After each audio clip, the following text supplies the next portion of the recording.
മീനിന്റെ വാലിന്റെ കഷ്ണം മതിയമ്മേ. ചേച്ചിക്കാണെങ്കിൽ മീനിന്റെ തല വേണം. നീ ഇതുവേ എന്തുവാച്ചാ? നിന്നോട് ഞാൻ പല പ്രാവശ്യം പറഞ്ഞിട്ടുണ്ട് എനിക്ക് ഈ മീനിന്റെ വാലും തലയൊന്നും തരാൻ നിൽക്കരുത്, നടുകഷ്ണം മതിയെന്ന്. എന്തോ ഈ വിളമ്പിക്കൊണ്ട് വന്നിരിക്കുന്നത്? ഇത്രയും വർഷമായില്ലേ കല്യാണം കഴിഞ്ഞിട്ട്, ഇതുവരെ നിനക്ക് എന്റെ ഇഷ്ടങ്ങളൊന്നും അറിയത്തില്ലേ? എത്ര പ്രാവശ്യം ഞാൻ ഇത് പറയണം? പിള്ളേർക്ക് കൊടുത്തേക്കുന്നുണ്ടല്ലേ? പിള്ളേരുടെ ഇഷ്ടം എന്തോന്ന് പോലും നിനക്ക് അറിയത്തില്ലേടി?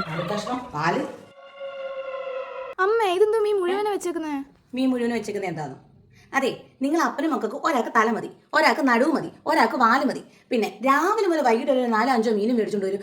തല എടുക്കണം, വാലെടുക്കണം, നടുകഷ്ണം എടുക്കണം. എന്തുവായത്? ഒരു കാര്യം ചെയ്താൽ മതി. നിങ്ങൾക്ക് എല്ലാവർക്കും ഓരോ മുഴുവനുള്ള മീൻ വെച്ചിട്ടുണ്ട്. ഒരാൾ തല വേണ്ടുന്നവർ തല വേണ്ടുന്നവർക്ക് കൊടുത്തരാം, വാല് വേണ്ടുന്നവർ വാല് വേണ്ടുന്നവർ കൂടെ. പിന്നെ അപ്പനും വേണ്ട നടുകഷ്ണം അപ്പനും കൊടുത്തരാം. എന്തോ ഇത് രാവിലെ മുതൽ വൈകിട്ട് വരും. ചോറ് വിളമ്പി കഴിഞ്ഞാൽ ഒരാൾക്ക് നടു കൊണ്ടുവരാൻ എന്താ, വാല് കൊണ്ടുവരാൻ എന്താ, തല കൊണ്ടുവരാൻ എന്താ? കഷ്ടം തന്നെ. എല്ലാവർക്കും വരാനല്ലോ. ഇനി കൈന്റെ ആവശ്യമില്ലല്ലേ? വാങ്ങിക്കാം.